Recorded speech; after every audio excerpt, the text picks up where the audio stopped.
Hello students. हम लोगों ने क्या पहले क्लास में जो है मनी एंड क्रेडिट के बारे में पढ़ा था इकोनॉमिक्स में।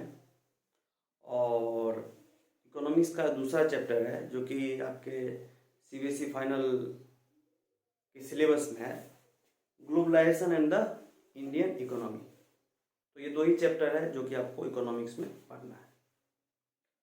तो इस नए चैप्टर का हम लोग शुरुआत करते हैं। ग्लोबलाइजेशन, वैश्वीकरण एंड द इंडियन इकोनॉमी, भारतीय व्यवस्था, वैश्वीकरण और भारतीय व्यवस्था। तो ग्लोबलाइजेशन के फैक्टर्स क्या क्या हैं, ग्लोबलाइजेशन को बढ़ावा कौन दिया, ग्लोबलाइजेशन को एमएनसी ने बढ़ावा दिया जिसको हम लोग मल्टीनेशनल कंपनी बोलते हैं। उसके बाद एमएनसी अपने आप को कैसे दूसरे देशों में सेटअप करती है, क्या क्या फीचर्स हैं, सरकार के द्वारा कुछ रूल रेगुलेशन है, टैक्स बैरियर्स हैं, उनको क्यों लगाया जाता है,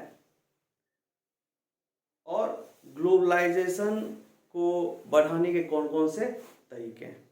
और लास्टली एक पॉइंट होगा आपका impact of globalisation on Indian economy, Indian economy पे, भारतीय अर्थव्यवस्था पे वैश्वीकरण का प्रभाव। अब देखिए आज के मार्केट में और 19वीं सदी के मार्केट में, या आप बोल सकते हैं at the beginning of 20th century में बहुत अंतर था। आपके पास बहुत सारा प्रोडक्ट नहीं था डिस्टिंग्विश करने के लिए, लेकिन अभी आपके पास बहुत सारे प्रोडक्ट हैं और ये सारा चीज वैश्वीकरण से ही संभव हो पाया है। अब आपके पास हजारों के हजार प्रोडक्ट आपके सामने, हजारों के हजार ब्रांडेड प्रोडक्ट्स आपके सामने हैं और आप उसमें से डिस्टिंग्विश कर सकते हैं सेम प्राइस पे, सेम डिफरेंट मार्केट्स पे, और आप जो है एक अच्छा प्रोडक्ट खरीद सकते हैं।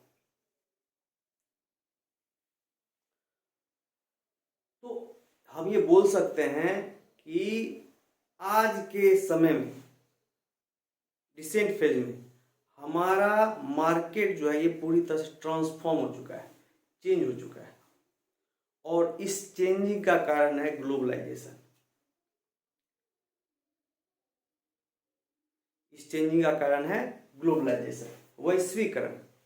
देखिए ग्लोबलाइजेशन मतलब हुआ, हिंदी में हम लोग बोलते हैं उसको वैश्वीकरण, मतलब सभी देशों को एक जगह पे आकर के स्थापित कर देना, आदमियों का मूवमेंट होना, पैसों का मूवमेंट होना और व्यापार का मूवमेंट होना एक से ज्यादा देशों में।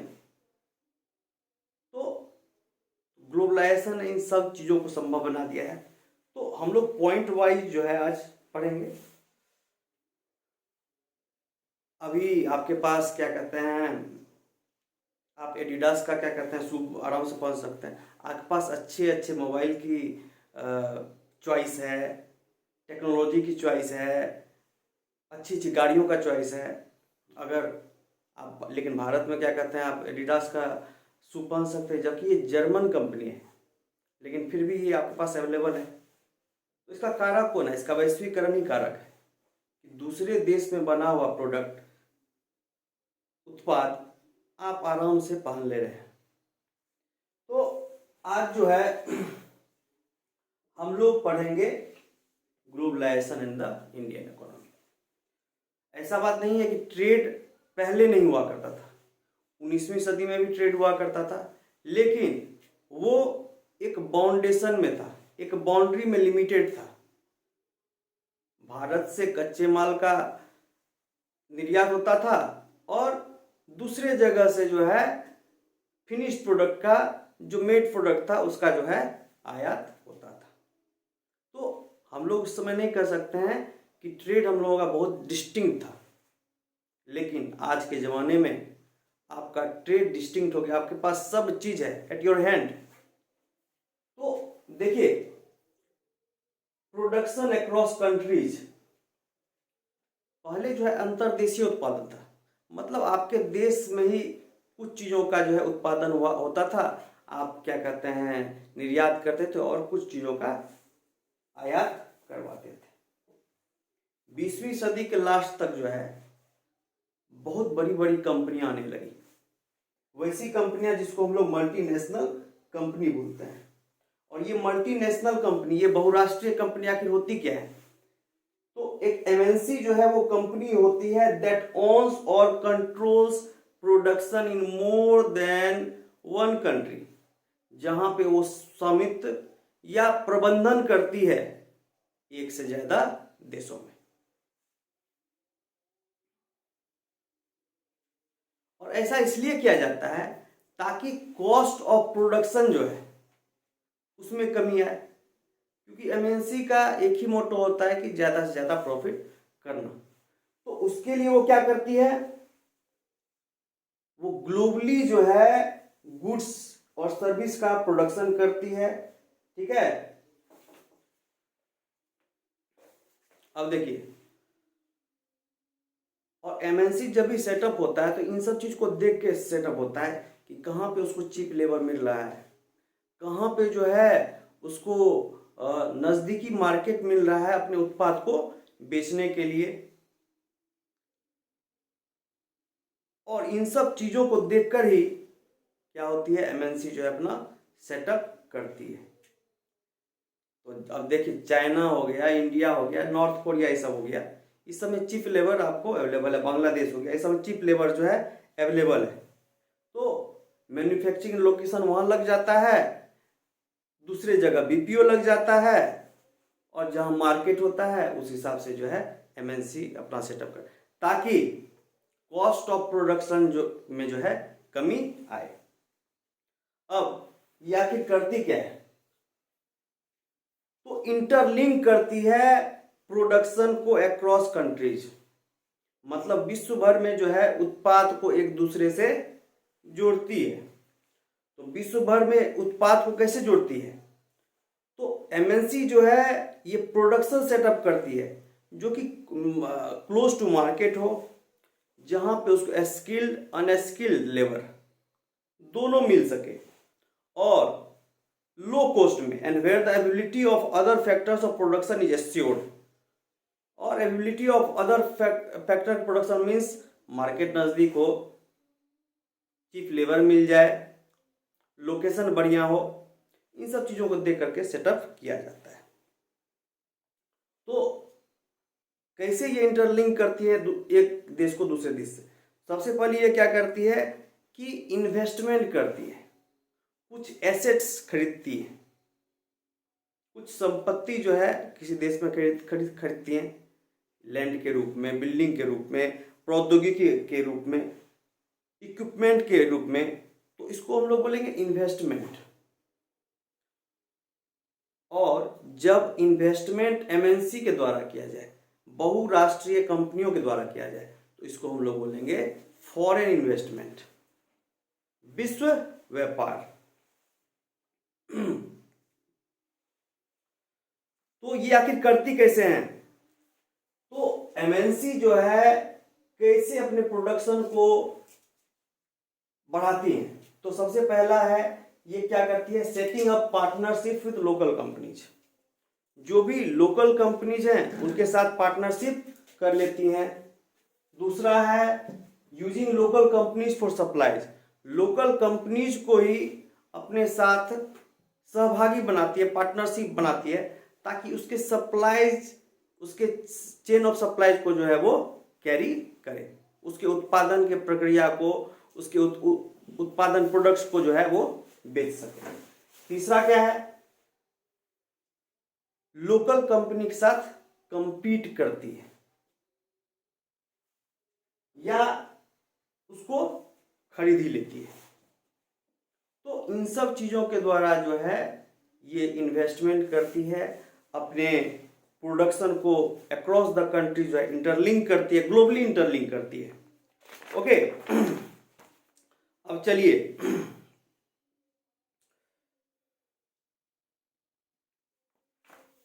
उसके बाद है foreign trade and integration of market, विदेशी व्यापार और बाजारों का एकीकरण। विदेशी व्यापार और बाजारों का एकीकरण ये कैसे करती है?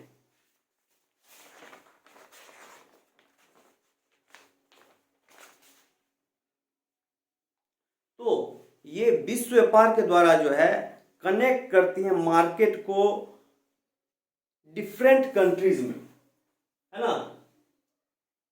अब चलिए हम लोग आते हैं ग्लोबलाइजेशन, वैश्वीकरण। तो इसके अगर आप हिंदी मतलब पे जाइएगा वैश्वीकरण पे, तो अगर आप इसको तोड़ते हैं तो आपको एक पता चलेगा विश्व का एकीकरण, सभी विश्व को एक जगह आके के खड़ा कर देना, इसी को हम लोग बोलेंगे वैश्वीकरण। तो ग्लोबलाइजेशन है क्या? ये एक प्रोसेस है, ये एक रैपिड प्रोसेस है जिसके द्वारा जो है डिफरेंट कंट्री को जो है इंटरलिंक किया जाता है, ताकि वो अपने डोमेस्टिक प्रोडक्ट, वो अपने देश के प्रोडक्ट जो है दूसरे देशों में बेच सके। So globalization is the process of rapid integration और इंटरकनेक्शन बिटवीन कंट्रीज। कंट्रियों के बीच में कनेक्शन एस्टेब्लिश करना, संबंध स्थापित करना, है ना। इससे क्या होता है? इससे होता है more and more goods and service, ज्यादा से ज्यादा उत्पाद, ज्यादा से ज्यादा प्रोडक्ट, ज्यादा से ज्यादा टेक्नोलॉजी जो है ये मूव करता है एक कंट्री से दूसरे कंट्री में। और आपको सामानों के बीच जो है डिस्टिंग्विश कर सकते हैं, आप प्राइस डिस्टिंग्विश कर सकते हैं, उत्पादों को डिस्टिंग्विश कर सकते हैं और आप अच्छा सामान जो है ले सकते हैं। अब देखिए, तो ग्लोबलाइजेशन में जो है बहुराष्ट्रीय कंपनियां, जिसको हम लोग मल्टीनेशनल कंपनी बोलते हैं, ये एक मेजर रोल प्ले करती हैं, एक मेजर रोल प्ले करती हैं, ताकि सारे विश्व को जो है एक व्यापार संगठन के द्वारा जोड़ा जाए और व्यापार का एकीकरण किया जाए।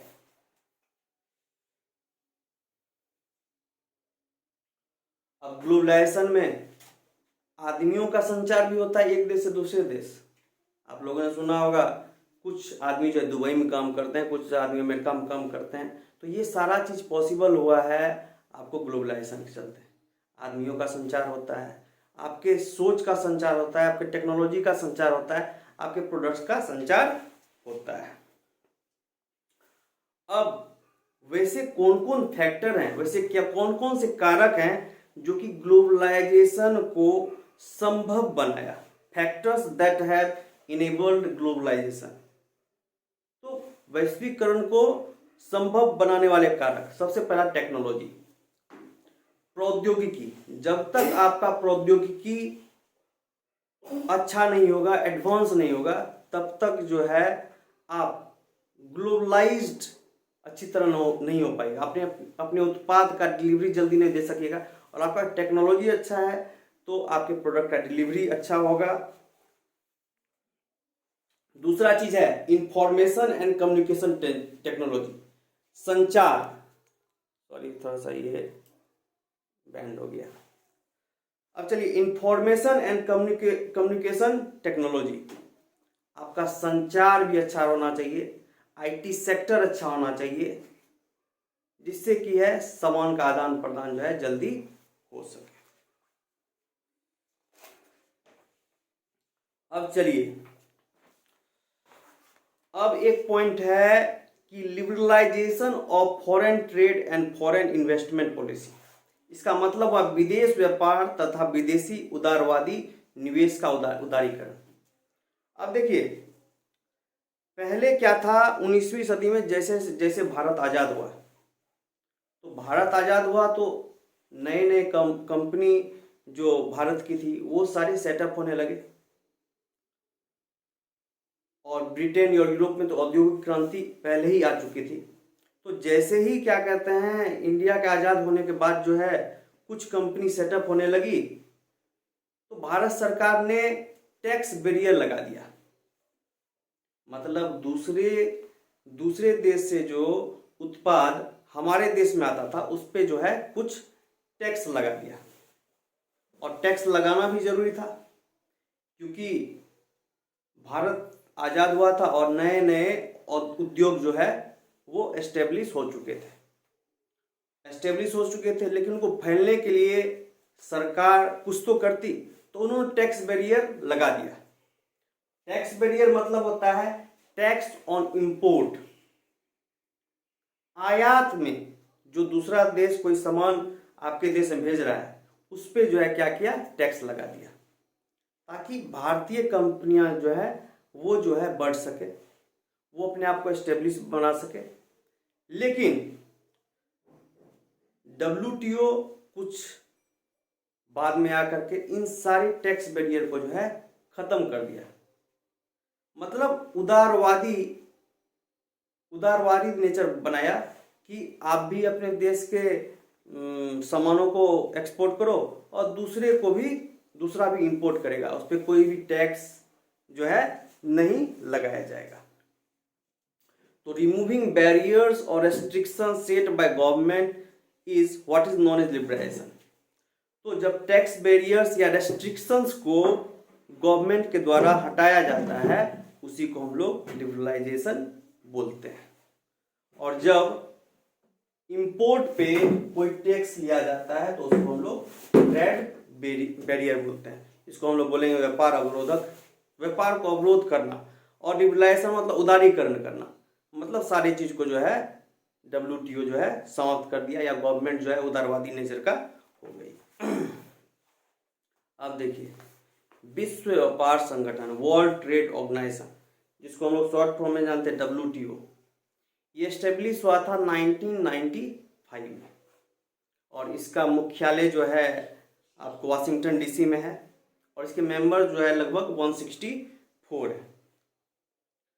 तो वर्ल्ड ट्रेड ऑर्गेनाइजेशन का आखिर काम क्या है? इसका काम का ये फॉरेन ट्रेड को बढ़ावा दिया है ना, और बोला सभी देश को कि आप जो है ट्रेड बैरियर्स को जो है हटाइए, ताकि ट्रेड जो है कंट्री के बीच में वो फ्रीली हो सके, वो स्वतंत्र रूप से हो सके, ताकि ज़्यादा से ज़्यादा सामान का आदान प्रदान हो सके।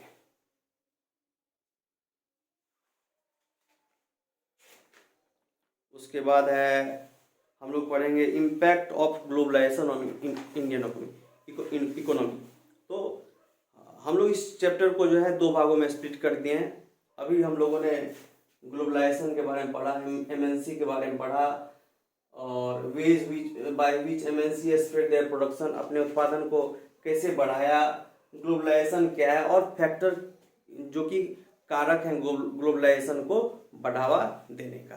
टैक्स बैरियर के बारे में पढ़ लिया, और WTO। कल जो है हम लोग impact of globalisation on Indian economy, भारतीय अर्थव्यवस्था पे वैश्वीकरण का प्रभाव पड़ेगा। चलिए, धन्यवाद। कल हम लोग फिर से इसी चैप्टर को जो है आगे बढ़ाएंगे। ओके।